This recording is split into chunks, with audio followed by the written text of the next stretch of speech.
आज का लेक्चर शुरू कर रहे हैं हम लोग बहुत इंपॉर्टेंट चीज से, और वो है तब बच्चे दो चीजें हम लोग कर रहे हैं, दो चीजें बहुत ध्यान से सुनिए, सभी बहुत ध्यान से सब सुनिए। ग्रुप 16 मैंने आपको वीडियो भी भेज दी ग्रुप 16 की, और ग्रुप 16 में दो चीजें और हैं। एक है SO2।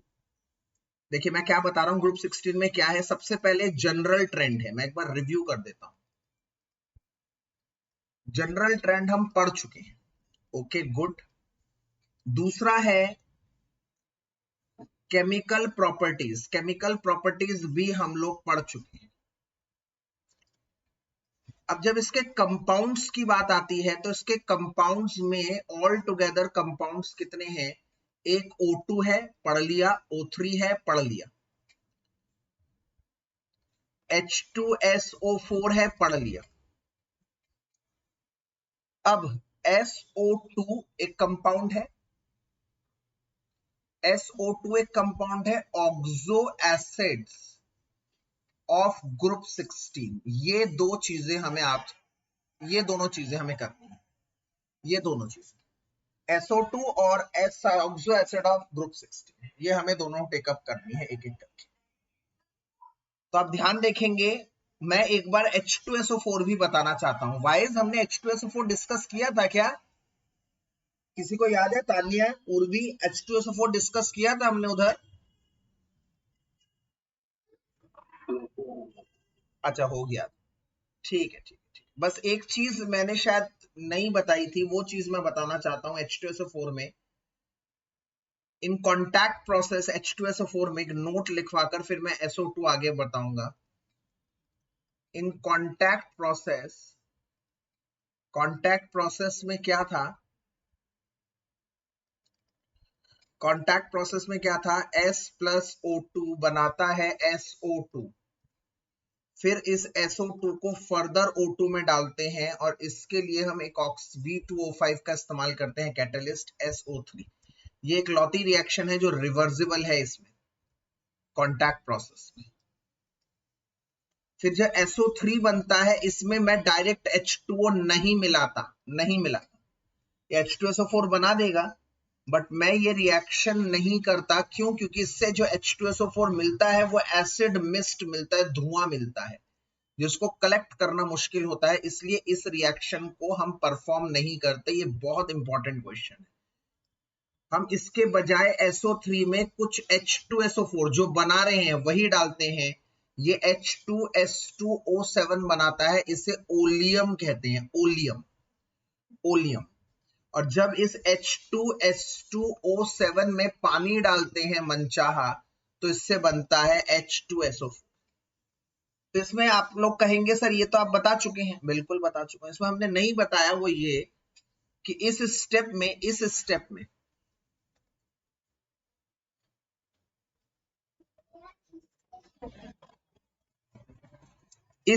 में ध्यान से देखिएगा, ये रिवर्सिबल है। ये सॉरी, ये वाला स्टेप क्या, सॉरी, ये वाला स्टेप है रिवर्सिबल।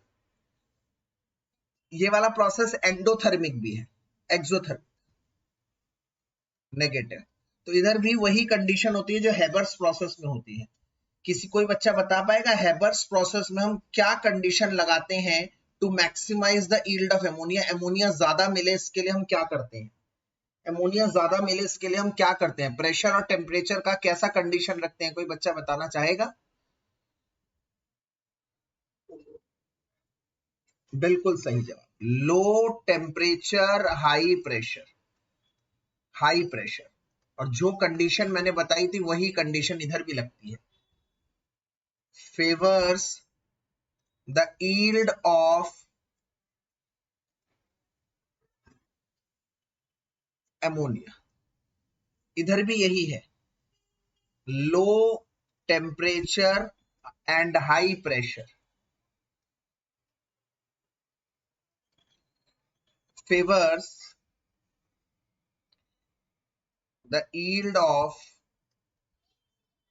H2SO4, क्योंकि इससे ज्यादा SO2 मिलेगा।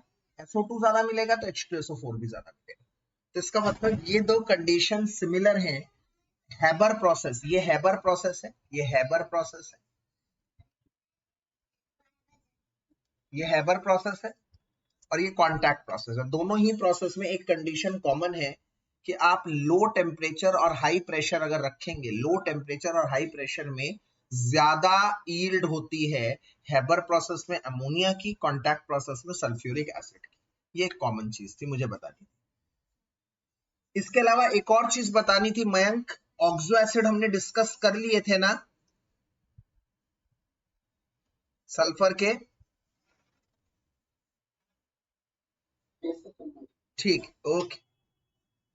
तो मैं कशिश आप लोगों को ना ये ऑक्सो एसिड वाला पार्ट अभी नहीं बताऊंगा, मैं चाहता नहीं टाइम वेस्ट हो इधर।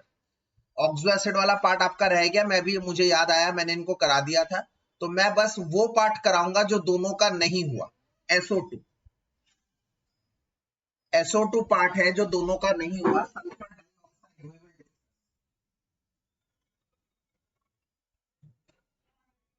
सल्फर डाइऑक्साइड को डिस्कस करेंगे, बहुत इंपॉर्टेंट है बच्चों, ध्यान से देखिए। ऐसे भी बहुत बड़ा नहीं ऑक्सो एसिड, अगर मैं इसके बाद देखते हैं, उसके बाद अगर करना चाहेंगे तो कर लेंगे, 5 मिनट का टॉपिक। अब SO2 है, सबसे पहले सल्फर डाइऑक्साइड बनता कैसे है, ये सबसे बड़ी बात है। मतलब सल्फर डाइऑक्साइड की प्रिपरेशन, ये बहुत इंपॉर्टेंट है कि सल्फर डाइऑक्साइड को आप कैसे प्रिपेयर करते हैं। तो सल्फर डाइऑक्साइड को प्रिपेयर करने के लिए हमारे पास वैसे तो दो तरीके हैं important. I repeat, sulphur dioxide को प्रिपेयर करने के हमारे पास दो तरीके हैं बड़े इंपॉर्टेंट। पहला वाला कि सल्फर को ऑक्सीजन में जलाओ, सिंपल, सल्फर को ऑक्सीजन में जलाओ और सल्फर डाइऑक्साइड मिल जाएगा, बड़ा सिंपल, इसमें कुछ नहीं झमेला है, इसमें कोई झमेला नहीं है, सल्फर को ऑक्सीजन में जलाना है और सल्फर डाइऑक्साइड मिल जाएगा। और एक दूसरा तरीका भी है, एक दूसरा तरीका भी है, क्या? पहला, SO2 की प्रिपरेशन,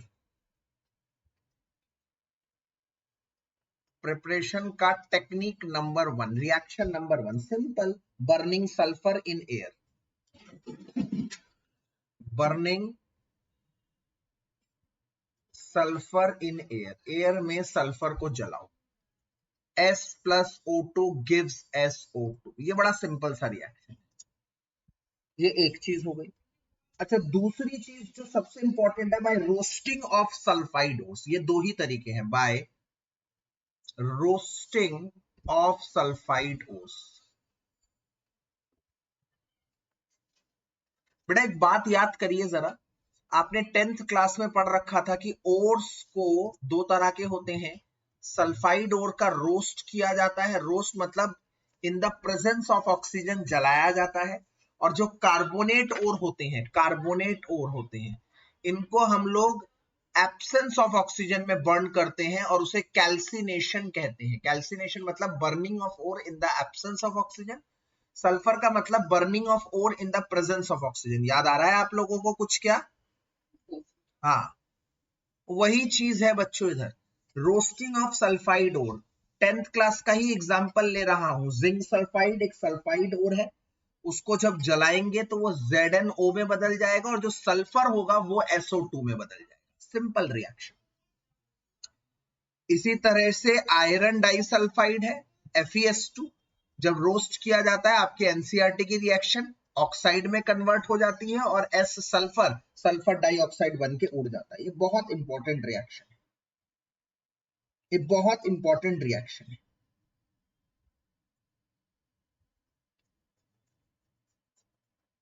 इसके बाद अगर मैं इसकी प्रॉपर्टीज की बात करता हूं, प्रॉपर्टीज की बात करता हूं, तो प्रॉपर्टीज में नंबर 1 प्रॉपर्टी है सल्फर डाइऑक्साइड की, नंबर 1 प्रॉपर्टी, ये कलरलेस गैस है with a pungent suffocating order. ये बहुत एक इंपॉर्टेंट है, कई बार मैंने क्वेश्चन देखे हैं सैंपल पेपर में, कलरलेस गैस आ रहा है, एक सफोकेटिंग ऑर्डर, ये सल्फर डाइऑक्साइड हो सकता है। Colourless gas with suffocating order, suffocating order, एक बदबू आती है, उससे आप डिटेक्ट करते हैं कि ये सल्फर डाइऑक्साइड है। दूसरी प्रॉपर्टी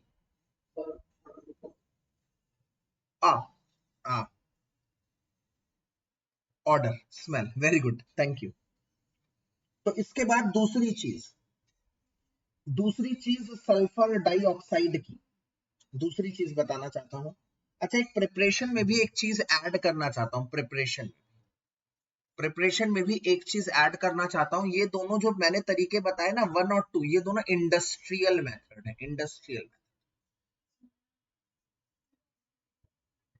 इंडस्ट्रियल मेथड। एक लेबोरेटरी मेथड भी बताना चाहता हूं जो आप लोग प्रैक्टिकल्स में भी करेंगे, लेबोरेटरी मेथड। अच्छा, मैंने ना प्रैक्टिकल के लिए वो डाला था, अभी मैं सारे डाल दूंगा तुम लोगों को, सॉल्ट, वो आप लोगों को ना थोड़ा सा आसान रहेगा, ठीक है ना, मैं ग्रुप पे डाल दूंगा, वो प्रैक्टिकल के लिए आप लोगों को हेल्प करेगा।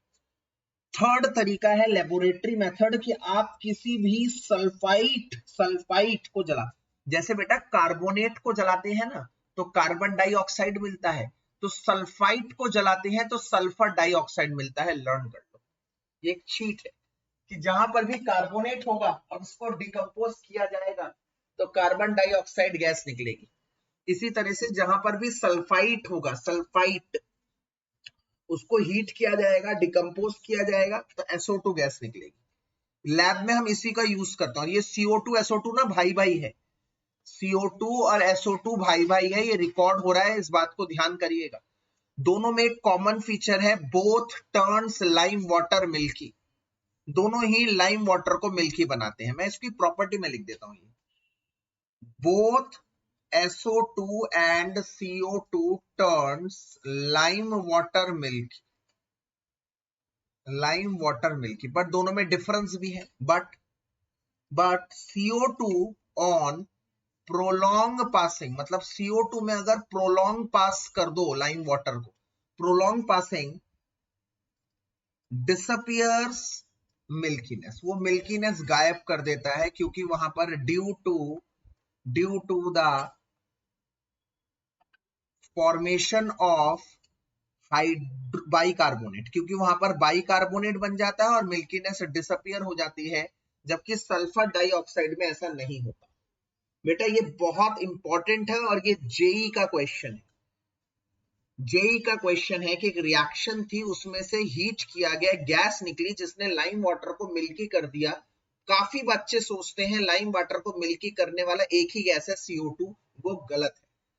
लाइम वाटर को मिल्कीनेस करने वाला CO2 और SO2 दोनों है, क्योंकि उसमें एक और एडिशन आ गया था कि प्रोलॉन्ग पासिंग पर उसने मिल्कीनेस डिसअपियर नहीं करी, तो वो SO2 है जिसने डिसअपियर नहीं करी। अगर CO2 है तो प्रोलॉन्ग पासिंग पर डिसअपियर हो जाता है। ये प्रॉपर्टी बहुत इंपॉर्टेंट है। अच्छा, तीसरी रिएक्शन मैं बता रहा था आप लोगों को प्रिपेयर करने की, कि जब भी आप सल्फाइट ओर को हीट करते हैं या HCl के साथ ट्रीट करते हैं, बाय रिएक्टिंग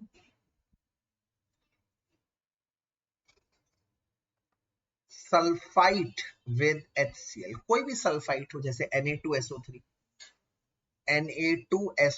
को HCl के साथ करेंगे तो आप पता करिए, एक तो NaCl बनेगा ही बनेगा, सॉल्ट।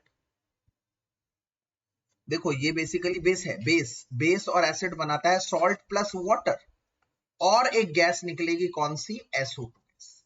ये आपको ध्यान करनी है, ये लेबोरेटरी में बनाई जाती है, इसीलिए इसको लेबोरेटरी प्रिपरेशन कहते हैं,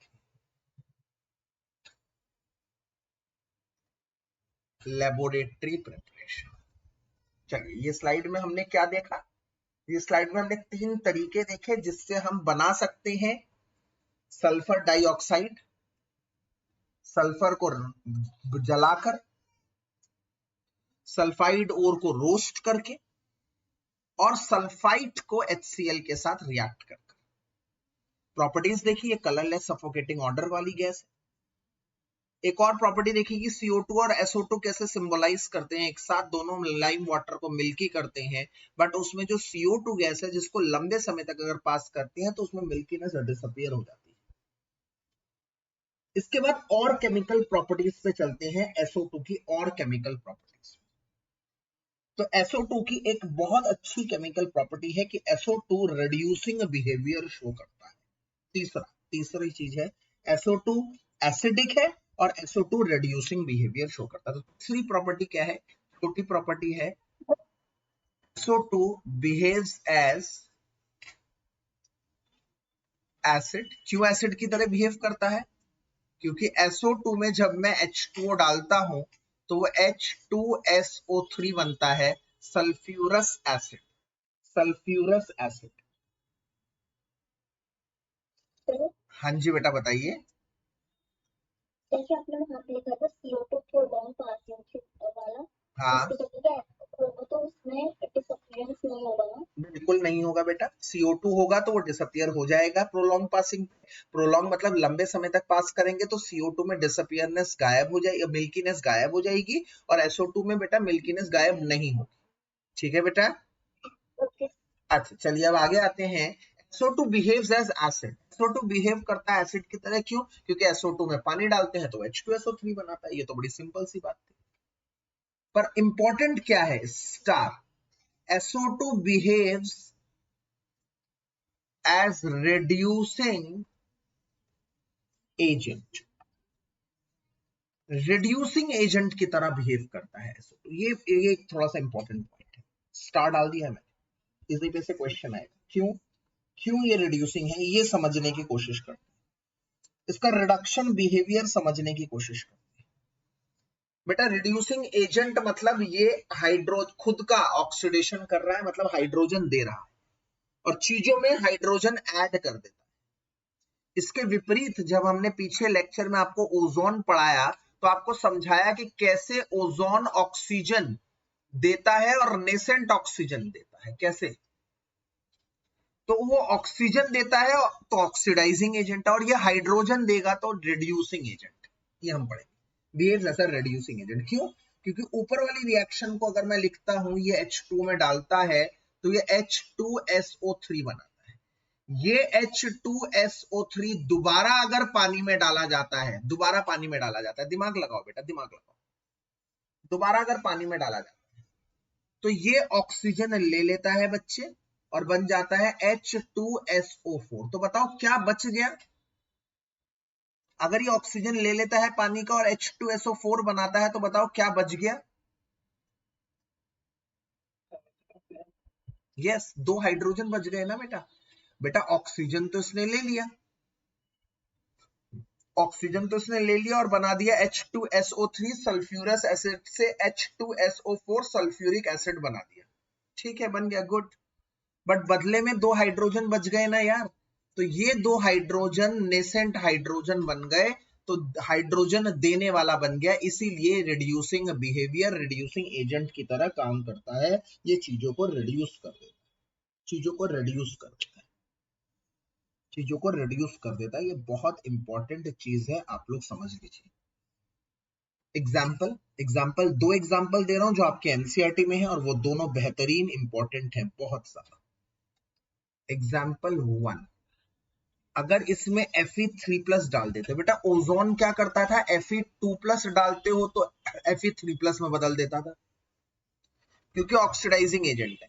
याद करिए, ओजोन ये करता था, और HNO3 भी यही करता था, क्योंकि HNO3 भी ऑक्सीडाइजिंग एजेंट है। हमने अब तक दो ऑक्सीडाइजिंग एजेंट पढ़ रखे हैं, दो ऑक्सीडाइजिंग एजेंट पढ़ रखे हैं। ऑक्सीडाइजिंग एजेंट मतलब जो लोअर ऑक्सीडेशन स्टेट को हायर ऑक्सीडेशन स्टेट पे ले जाए। ओजोन भी एक ऑक्सीडाइजिंग एजेंट है, HNO3 भी एक ऑक्सीडाइजिंग एजेंट है। दोनों Fe2+ को Fe3+ में कन्वर्ट कर देते थे। अच्छा SO2 क्या करता है? SO2 उल्टा काम करता है भाई, उल्टा काम करता है। ये तो उल्टा काम मतलब वो Fe3+ में SO2 डाल दोगे तो वो Fe2+ बना देता है। समझ में आ रहा है कुछ? उल्टा काम, यस। रिड्यूसिंग है ये, रिड्यूसिंग, उल्टा काम करता है। अच्छा मैंने ये लास्ट लेक्चर में भी आपको समझाया था, इसकी जगह ऐसे भी लिख सकते हैं कि Fe+3 कब बनाएगा? SO4 के साथ, क्योंकि Fe की वैलेंसी है 2, SO4 की वैलेंसी है, Fe की वैलेंसी है 3 और SO4 की वैलेंसी है 2। तो इस कंपाउंड को मैं लिख सकता हूं FeSO4 का होल थ्राइस, और उधर क्या बनाएगा ये? Fe2+। Fe2+ मतलब Fe की वैलेंसी भी 2 और SO4 की भी वैलेंसी 2, तो ये हो गया FeSO4। तो Fe2SO4 के होल थ्राइस से FeSO4 बना रहा है। कौन बना रहा है? SO2 बना रहा है। SO2 अकेला नहीं बना सकता बेटा, मेरी बात को समझिए। उसके साथ लगेंगे, SO2 के साथ लगेंगे दो पानी के मॉलिक्यूल्स, दो H2O लगेंगे, दो H2O, और वो हाइड्रोजन देगा, जो हाइड्रोजन ऐड कर कर ये बनाएगा। और उसके साथ वो क्या बनाएगा? H2SO4। उसके साथ वो H2SO4 बनाएगा। तो इसको हम ऐसे भी लिख सकते हैं, ऐसे भी लिख सकते हैं। मतलब दोबारा समझिए। SO2 को जब पानी में डालते हैं तो H2SO3 बनता है। H2SO3 को दोबारा पानी में डाला तो H2SO4 बनता है। तो इसकी जगह मैं ये भी लिख सकता हूं कि SO2 को एक साथ दो बार पानी में डाल दिया, और ऐसे भी लिख सकता हूं क्या? SO2 को एक साथ दो पानी में डाल दो तो क्या बन जाएगा? H2SO4 बन जाएगा और मिल जाएंगे दो नेसेंट हाइड्रोजन। ऐसे भी लिख सकता हूं। तो जब SO2 दो हाइड्रोजन डाल दो तो वो H2SO4 बनाता है और दो हाइड्रोजन देता है। तो Fe2SO4 उन दो हाइड्रोजन को लेकर रिड्यूस हो गया और FeSO4 बन गया। ये दोनों S में कन्वर्ट हुए और ये इसमें कन्वर्ट। बताइए, समझ में आ गया है? ओके। अब एग्जाम्पल 2, मैंने कहा है दो एग्जाम्पल दूंगा और एग्जाम्पल 2 पे मैंने 2 स्टार मारे हैं। एक स्टार पहले ऊपर मार चुका हूं, 2 स्टार, मतलब ये ट्रिपल स्टार बन गया और ये क्वेश्चन पेपर में आने ही वाला है जो मैं अब एग्जाम्पल करा रहा हूं। क्या है वो ये है कि अगर मैंने इसको KMnO4 में डाल दिया, KMnO4 का कलर होता है पिंक, पिंकिश, आप टाइट्रेशन में भी देख चुके हो। KMnO4 में डाल दिया मैंने। KMnO4 में क्या डाल दिया? मैंने डाल दिया SO2 डाल दिया और H2O डाल दिया। इतना बैलेंस करने की जरूरत नहीं, बस इतना ही ध्यान रखो। SO2 डाल दिया, H2। अच्छा, ये फटाफट से बता दीजिए मुझे जरा, SO2 और H2O आपस में क्या बना देंगे? जल्दी बताइए। H2SO4। वेरी गुड, H2SO4 बना देंगे। और क्या देंगे? नेसेंट हाइड्रोजन, नेसेंट हाइड्रोजन बेटा, नेसेंट हाइड्रोजन। ये नेसेंट हाइड्रोजन KMnO4 को रिड्यूस कर देगा MnSO4 में, MnSO4 और K2SO4 इसमें रिड्यूस कर देगा, ये रिड्यूस कर देगा। ये आप लोगों को लर्न करना है, बहुत इंपॉर्टेंट है कि Mn का ऑक्सीडेशन स्टेट यहाँ पर +7 है और यहाँ +2 हो गया। इसका मतलब आप देख सकते हैं जैसे Fe का एक ऑक्सीडेशन स्टेट कम हुआ था, यहाँ पर 5 ऑक्सीडेशन स्टेट कम हो गया, रिडक्शन हो गया। रिडक्शन किसने करवाया? SO2 और H2O ने करवाया। इससे यहाँ पर इसका कलर जो था वो डिकलराइज हो गया। क्यों? क्योंकि KMnO4 का कलर था वायलेट कलर, पिंकिश कलर होता है, और यहाँ पर वो पिंकिश कलर है ही नहीं क्योंकि KMnO4 डिकलराइज हो गया। क्योंकि KMnO4 तो KMnO4 रहा ही नहीं, KMnO4 बन गया MnSO4, Mn+7 बन गया Mn+2, जिसकी वजह से वो डिकलराइज हो गया। और इससे हम SO2 गैस की डिटेक्शन करते हैं। मतलब समझिए, देखो क्या हुआ, एक ट्यूब में से एक गैस निकल रही है, मुझे पता करना है वो कौन सी गैस है। तो मैं क्या करता हूं, एक जगह पर KMnO4 डाल देता हूं और उस गैस को उसके अंदर आने देता हूं और 2 ड्रॉप्स पानी में डालता हूं। तो क्या देखता हूं, अगर वो SO2 गैस है तो वो डिकलराइज हो जाएगी बच्चे, वो डिकलराइज हो जाएगी, KMnO4 का कलर गायब हो जाएगा।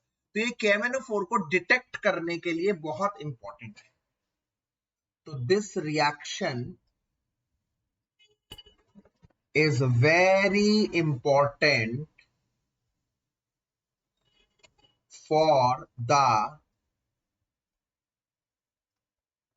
detection of SO2, for the detection of SO2, SO2 के डिटेक्शन के लिए बहुत इंपॉर्टेंट है। SO2 के detection, for the detection of, oh sorry, for the detection of KMnO4 as it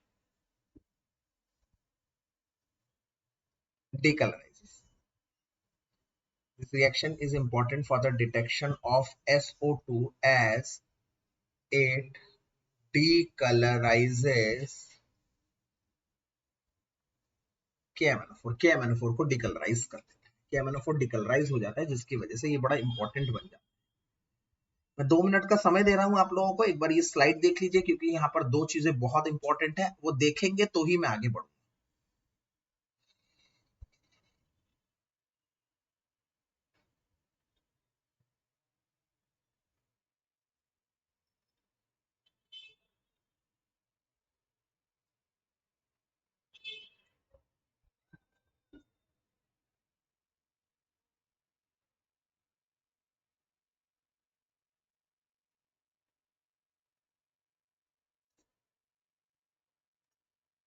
ध्यान से देखिए, जो नहीं समझ में आया पूछिए क्योंकि इंपॉर्टेंट चीज है।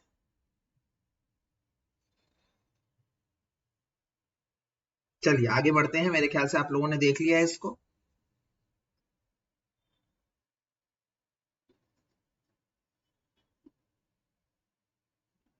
ये इनकी आयनिक फॉर्म भी हो सकती है, आयोनिक फॉर्म, इसकी आयनिक फॉर्म भी लिख सकते हैं। आयनिक फॉर्म क्या है इसकी? Mn कहां पे था? 7 पे था। इसकी आयनिक फॉर्म क्या है? उसी की आयोनिक फॉर्म। आयोनिक फॉर्म मतलब आयंस के रूप में लिखना। MnO4 था, उसमें SO2 डाला और H2O डाला, तो MnO4 में कन्वर्जन हुआ, किसमें? Mn2 प्लस में कन्वर्जन हुआ, H2SO4 बना, H2SO4 का H प्लस हटा दो और अलग लिख लो H प्लस। ये फॉर्म तो मेन क्या है? मेन है ये +7 से Mn+2 बना, +7 से +2, ये इसकी मॉलिक्यूलर फॉर्म है जिसमें सारे मॉलिक्यूल्स लिखे जाते हैं, और ये सिर्फ आयनिक फॉर्म है, सिर्फ मेन मेन आयन लिखे जाते हैं, जिसमें ये दिखाया जाता है कि SO2 और H2O कन्वर्ट हो गया है H2SO4 में, और MnO4 कन्वर्ट हो गया है Mn2 प्लस में। ये मेन फॉर्म इसकी दिखाई जाती है।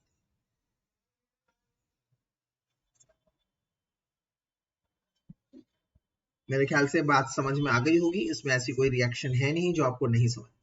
इसके बाद इसका यूजेस, इसके यूजेस, SO2 के यूजेस, SO2 के यूजेस में बेटा 2 चीजें बहुत इंपॉर्टेंट है। एक तो ये रिफाइनिंग पेट्रोलियम और शुगर में बड़ी यूज आती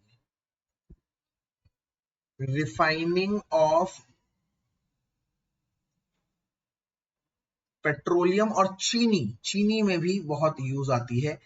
SO2 भी यूज होता है और H2SO4 भी यूज होता है, बोथ आर यूज्ड, दोनों यूज होते हैं। ये ऐसे क्वेश्चन पूछे जाएंगे आप लोगों से, दोनों पूछे जाते हैं, दोनों।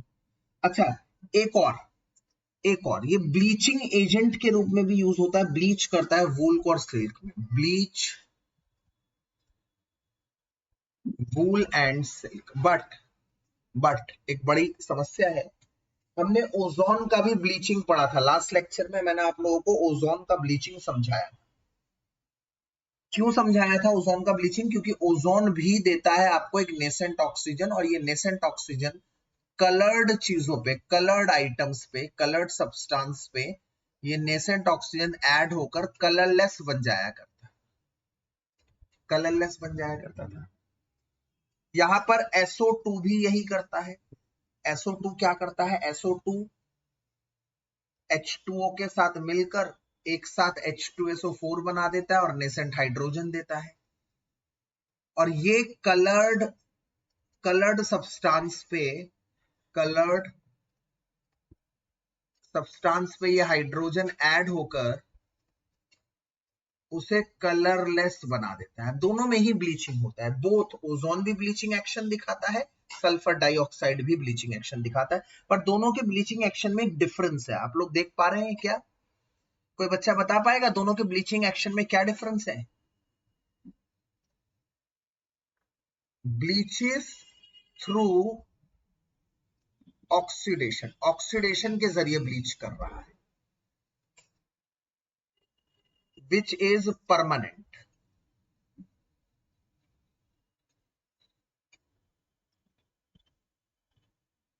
ब्लीचेस थ्रू रिडक्शन,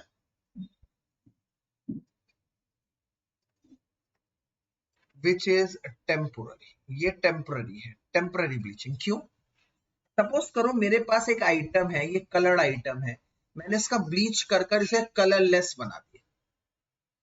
अच्छा, कलरलेस बनाने के बाद मैंने इसे एटमॉस्फेयर में रख दिया, और अगर मैंने इसमें ऑक्सीडेशन के जरिए ब्लीच किया है, मतलब ऑक्सीजन ऐड करके ब्लीच किया है, तो हमारे एटमॉस्फेयर का ऑक्सीजन कुछ नहीं कर सकता, क्योंकि इसमें ऑलरेडी ऑक्सीजन ऐड हुआ पड़ा है। एटमॉस्फेयर का ऑक्सीजन फर्दर ऐड नहीं हो सकता, क्योंकि उसके ऊपर एक लेयर चढ़ी हुई है ऑक्साइड की, ऑलरेडी ऑक्सीजन ऐड है। तो इसीलिए वो एज इट इज रहता है, कलरलेस ही रहता है। इसलिए ओजोन जो ऑक्सीडेशन के जरिए ब्लीच करता है वो परमानेंट होता है, क्योंकि इसमें एयर, हवा का ऑक्सीजन फर्दर कुछ नहीं कर सकता। बट अगर मैं इसमें रिडक्शन के जरिए ब्लीच करूं तो एयर का ऑक्सीजन, एयर का जो ऑक्सीजन है उसमें ऐड हो जाएगा और उसे वापस कलरलेस बना देगा। क्योंकि रिडक्शन मतलब क्या होता है, हाइड्रोजन ऐड करना, तो वो ऑक्सीजन वापस ऐड कर देगा, उसका अगेंस्ट काम करता है, अगेंस्ट, उसके अगेंस्ट काम करता है। तो इसीलिए याद रखिएगा कि सल्फर का जो ब्लीचिंग एक्शन है भाई साहब वो टेम्पररी है, क्योंकि वो रिडक्शन के जरिए ब्लीच करता है, और ओजोन का जो ब्लीचिंग एक्शन है वो परमानेंट है, क्योंकि वो ब्लीच करता है ऑक्सीडेशन के जरिए। ये तो रहा ब्लीचिंग एक्शन के बारे में। तो तीसरी बात, ये एक एंटी क्लोर एजेंट है।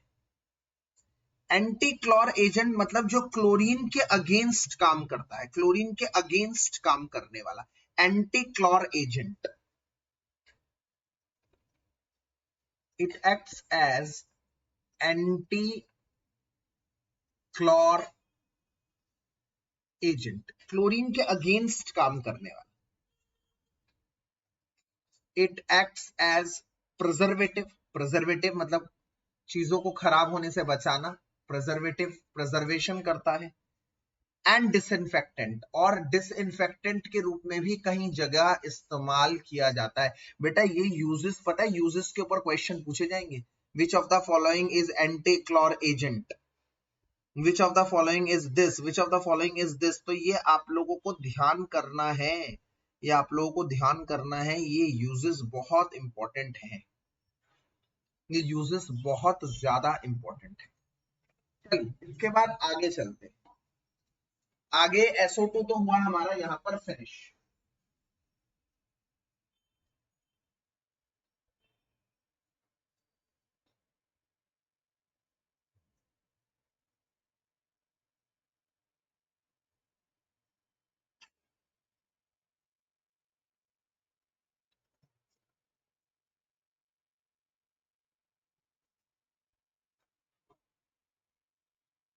SO2 तो यहां पर हुआ हमारा फिनिश। अब बात रही ऑक्सो एसिड्स, ऑक्सो एसिड्स की। तो ऑक्सो एसिड की कहानी बहुत ज्यादा बड़ी नहीं है, मैं अभी दिखा देता हूं ताकि उस दिन जो नहीं आए थे वो भी हो जाए। ऑक्सो एसिड्स ऑफ सल्फर, सिर्फ सल्फर के ऑक्सो एसिड्स करने हैं, 5 मिनट का टॉपिक है। इनका बस आपको स्ट्रक्चर याद रखना है, कुछ रिएक्शन नहीं याद रखनी, इसके बस स्ट्रक्चर याद रखने आप लोग। स्ट्रक्चर के क्वेश्चन पूछे जाएंगे, ऑक्सो एसिड्स ऑफ इसके स्ट्रक्चर के बेसिस पर आप लोगों को क्वेश्चन पूछे जाएंगे, तो वहां पर थोड़ी गड़बड़ ना कर दें आप लोग, इसीलिए थोड़ा सा ध्यान से देखें। एक ऑक्सो एसिड जो आप लोग लर्न करेंगे वो है H2SO4। मैं आपको ट्रिक याद करवा रहा हूं, इसका नाम है सल्फ्यूरिक एसिड। और सारे सल्फर के ऑक्सो एसिड में ये चीज कॉमन रहेगी, ये चीज टेट्राहेड्रल होगी शेप, और ये चीज कॉमन होगी, S डबल बॉन्ड O ऊपर, डबल बॉन्ड O, इधर एक OH, इधर एक OH। ये है सल्फ्यूरिक एसिड का स्ट्रक्चर। और बच्चों अगर आपको सल्फ्यूरिक एसिड का स्ट्रक्चर पता है तो ट्रस्ट मी आप लोगों को आसानी से बाकी स्ट्रक्चर्स भी पता होंगी, उनमें कोई दो राय है ही नहीं। बाकी स्ट्रक्चर्स कैसे, सल्फ्यूरिक एसिड में जब एक ऑक्सीजन बढ़ा दिया जाता है, ऐड कर दिया जाता है, तो वो बन जाता है H2SO5, H2SO5। एक ऑक्सीजन बढ़ा दिया। अब आप कहेंगे सर इसका स्ट्रक्चर कैसे बनेगा, कहां एक ऑक्सीजन बढ़ाने की जगह कहां पर है सर, बताइए मुझे जरा। मैंने कहा यार वाकई में है ही नहीं जगह, बस एक ही जगह है कि आप इस OH को, इस OH के एक हाइड्रोजन हटा दीजिए और इधर ऐसे लिख दीजिए, एक O को ऐड कर दीजिए, मतलब इस OH की जगह आपने OOH लिख दिया। यही एक तरीका है और कोई तरीका नहीं है, और कोई तरीका नहीं है। और जैसे ही O बॉन्ड आ गया, 11th क्लास से हर बच्चा जानता है केमिस्ट्री का, ये पर ऑक्साइड लिंकेज है।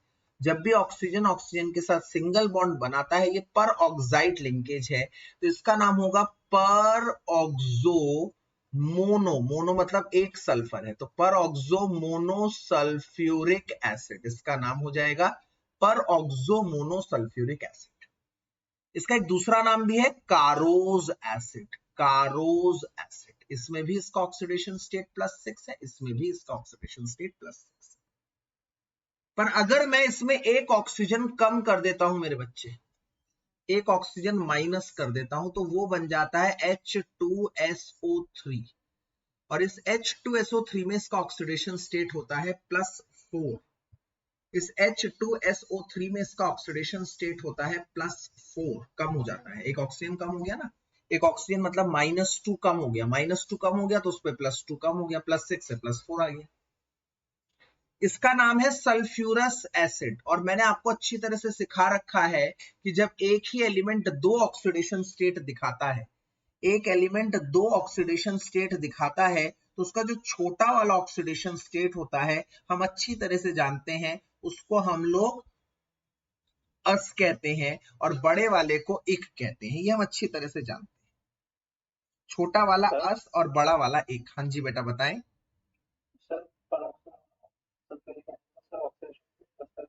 नहीं बेटा, +6 ही होगा। कारण क्या है, ध्यान से देखिए, ये देखिए,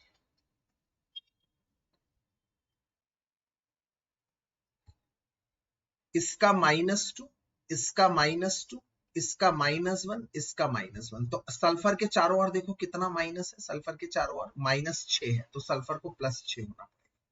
तो इसका मतलब यहां ऑक्सीजन का -2 होता है, बट वो हाइड्रोजन से जुड़ा हुआ है, तो एक प्लस वहां से कैंसिल हो रहा है और माइनस बना रहा है। तो यहां अगर डायरेक्ट हाइड्रोजन होगा तो भी इसके ऊपर -1 ही आएगा, और अगर ऑक्सीजन होगा तो भी इसके ऊपर -1 ही आएगा। ठीक है, तो +6 ही होगा ऑक्सीडेशन स्टेट। ये बहुत अच्छा क्वेश्चन है, यही क्वेश्चन है बेटा, ध्यान रखना एमसीक्यू में, कि इनका ऑक्सीडेशन स्टेट क्या है सल्फ्यूरिक एसिड में और पेरोक्सो मोनोसल्फ्यूरिक एसिड में, 6,6, 6,5, और बच्चे कंफ्यूज हो जाएंगे। तो यही तो लिख रहा हूं मैं, यही तो समझा रहा हूं, इन्हीं के ऊपर तो क्वेश्चन है। अच्छा, एक ऑक्सीजन गायब करना है भाई, मैंने ऊपर वाला ऑक्सीजन गायब कर दिया, तो इसका स्ट्रक्चर कुछ इस तरह से बन जाएगा, इसका स्ट्रक्चर कुछ इस तरह से बन जाएगा। हम O और H वाला ऑक्सीजन गायब नहीं कर सकते, इस बात को ध्यान रखना आप। O और H वाले ऑक्सीजन को गायब नहीं कर सकते। अगर कोई सोच रहा है इसको गायब करेंगे, नहीं, हमें डबल बॉन्ड ऑक्सीजन को ही गायब कर। अच्छा, ये तो बन गए 3। अब अगर मैं इसको डबल कर दूं, इसको डबल मतलब 2 सल्फ्यूरिक एसिड ले लेता हूं, ठीक है। आइए देखते हैं, 2 सल्फ्यूरिक एसिड ले लेंगे तो क्या बन जाएगा हिसाब किताब।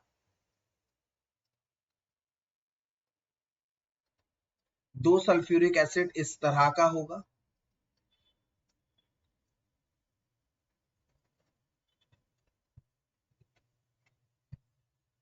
ये हो जाएंगे 2 सल्फ्यूरिक एसिड, आप लोगों को ले लिए गए 2 सल्फ्यूरिक एसिड। अच्छा, 2 सल्फ्यूरिक एसिड जब करीब आएंगे तो उसमें से H2O निकल जाएगा, H2O निकल जाएगा। आप देख रहे हैं H2O निकलता हुआ देख रहे हैं आप, H2O निकलता हुआ देख रहे हैं, बिल्कुल H2O निकलता हुआ देख पा रहे हैं हम।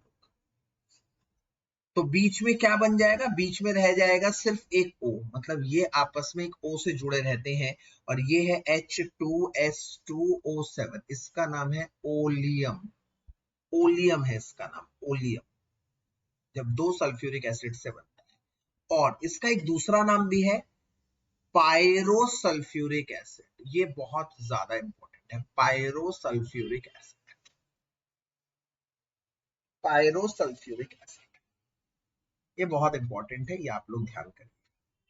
अच्छा, इसी तरह से जैसे ऊपर उसमें एक ऑक्सीजन ऐड कर दिया था, अगर मैं इसमें एक ऑक्सीजन ऐड कर दूं तो कहां आएगा ऑक्सीजन, दिमाग लगाइए, ऑक्सीजन कहां आएगा, जो बीच में, यस, जो बीच में ऑक्सीजन था उसी में एक ऑक्सीजन आएगा।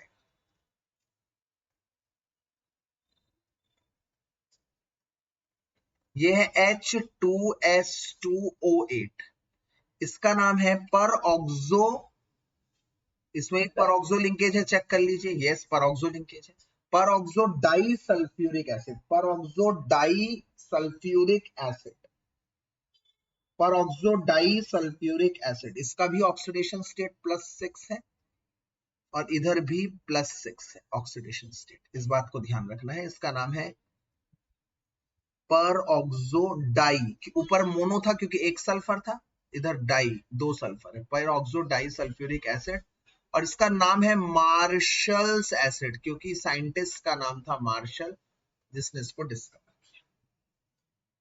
और अगर इसमें से एक ऑक्सीजन कम कर देता हूं, ठीक ऊपर की तरह ही एक ऑक्सीजन कम कर देता हूं तो बीच वाला ऑक्सीजन गायब हो जाएगा, और बीच वाला ऑक्सीजन अगर गायब हो जाएगा बच्चे मेरे, तो ये ऐसे बन जाएगा, ये बन जाएगा H2S2O6, इसमें इसका ऑक्सीडेशन स्टेट +5 होगा क्योंकि बीच वाला ऑक्सीजन जो चला गया वो -2 चला गया, तो एक सल्फर का इधर -1, एक सल्फर का उधर -1 कम हो गया। इसे कहते हैं डाईथायोनिक एसिड, डाईथायोनिक एसिड। इसमें से पता है क्वेश्चन क्या पूछे जाएंगे, फार्मूला दे देगा और कहेगा बताओ, जेई के क्वेश्चन बता रहा हूं, H2S2O6 में कितने O लिंकेजेस हैं, O 0 1 2 3 0, देखो H2O6 में, ये रहा H2O6, इसमें एक भी ऑक्साइड लिंकेज नहीं है, ऑक्साइड लिंकेज तो सिर्फ 2 में है, एक इसमें है और एक इसमें है, तो ऐसे क्वेश्चन पूछेगा, आप लोगों को तैयार होना है। H2S2O8 में कितने SS लिंकेज है, इसमें तो एक भी SS लिंकेज नहीं है, इन सब में SS लिंकेज सिर्फ एक है, वो है डाईथायोनिक एसिड, इधर देखिए SS लिंकेज जिसमें सल्फर सल्फर से जुड़ा हुआ है, और कहीं पर भी 2 SS लिंकेज नहीं। तो ये एक अहम पड़ाव है, ये एक अहम चीज है जो आप लोगों को समझनी है, समझ के करनी है। मैं 2 मिनट का टाइम दे रहा हूँ, ये 6 ऑक्सो एसिड मैंने कैसे सजाए हैं, कैसे लिखे हैं, इसको ध्यान से देखिए।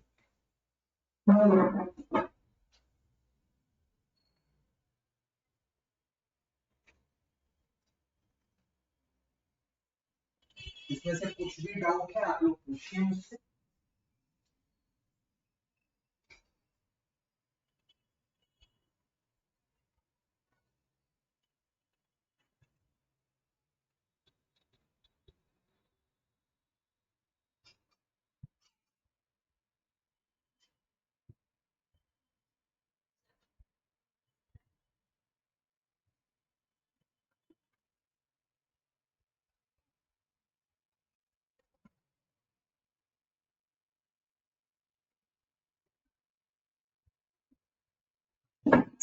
तो 6 ऑक्सो एसिड है, बहुत ध्यान से देखिएगा।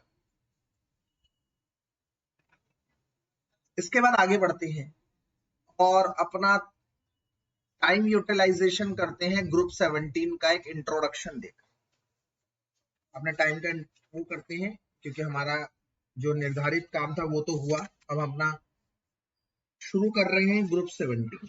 तो ध्यान से सुनिएगा ग्रुप 17 क्या है, थोड़ा सा हमारे पास टाइम है उसका इस्तेमाल करो। ग्रुप 17 में कौन कौन से एलिमेंट्स हैं, एकदम ध्यान से सुनिएगा। F मतलब फ्लोरीन,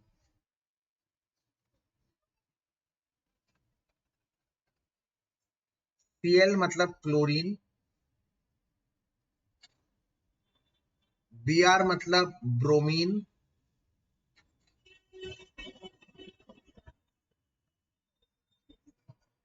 I मतलब आयोडीन, और At मतलब एस्टाटाइन, At मतलब एस्टाटाइन।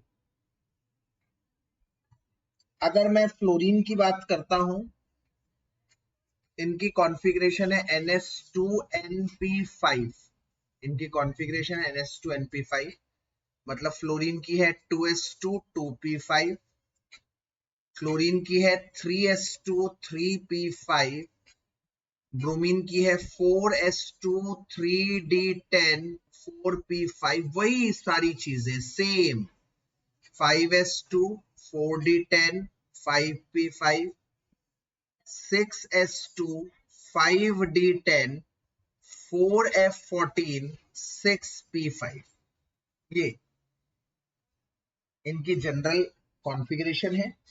अगर मैं ओर्स के बारे में बताऊं, ओर्स के बारे में बेटा ध्यान से समझिएगा, ओर्स के बारे में अगर बताऊं मैं, तो कुछ प्रमुख ओर्स अकरेंस यहां पर तुम्हें पढ़ने हैं।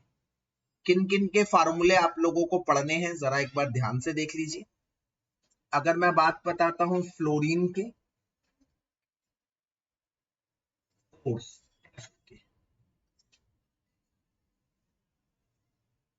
एफ के अगर मैं बात बताता हूं ओर्स, फ्लोरीन के ओर्स, तो फ्लोरीन के ओर्स है फ्लोर स्पार, पहला ओर, ये आप लोगों को ध्यान करना है, फ्लोर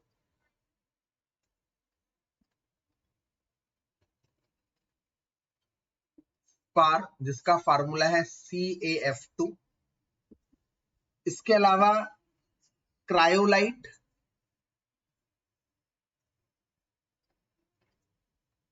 क्रायोलाइट का फार्मूला है Na3AlF6, बहुत इंपॉर्टेंट, क्रायोलाइट पूछा जा चुका है जेई में। इसके अलावा फ्लोरोपेटेटाइट, ये पहले भी बता चुका हूं, फ्लोरोपेटेटाइट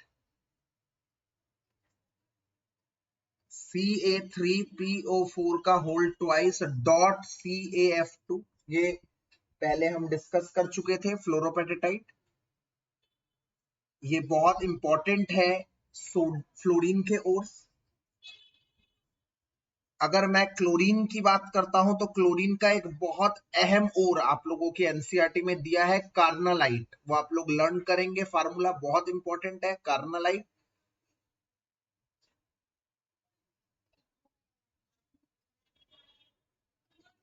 कार्नालाइट बहुत इंपॉर्टेंट है, कार्नालाइट मिक्स डबल सॉल्ट है, दो चीजों से मिलके बनता है, MgCl2.6H2O, ये और ये दोनों हैं मिक्स्ड ओर्स, दो चीजों से मिले हुए ओर्स, मिक्स्ड ओर्स। ये दोनों हैं सिंपल ओर्स जो एक ही चीजों से बने हुए हैं। इसके भी ऊपर जेई का क्वेश्चन आ चुका है, इसके ऊपर भी जेई का क्वेश्चन आ चुका है, आप लोग ध्यान करिए। तो इसमें टोटल 4 ओर्स हैं जो आप लोगों को लर्न करने हैं, जिन चारों के फार्मूले आप लोगों को लर्न करने हैं। इनके अलावा किसी और के बारे में आपको लर्न नहीं करना, ठीक है, इतनी बात ध्यान रखेंगे। बाकी इसके जनरल ट्रेंड हूबहू एकदम ग्रुप 15 और ग्रुप 16 की तरह ही, ठीक है, जिसको हम डिस्कस कराएंगे। एक डेढ़ क्लास और लगेगी। अच्छा, वो क्लास हम अभी लेंगे इसी वीकेंड पर, कल सैटरडे को लेंगे या संडे को लेंगे, एक ऑनलाइन क्लास और लेंगे और उसको निपटाएंगे, फिर रिवीजन पॉलिसी बनाएंगे।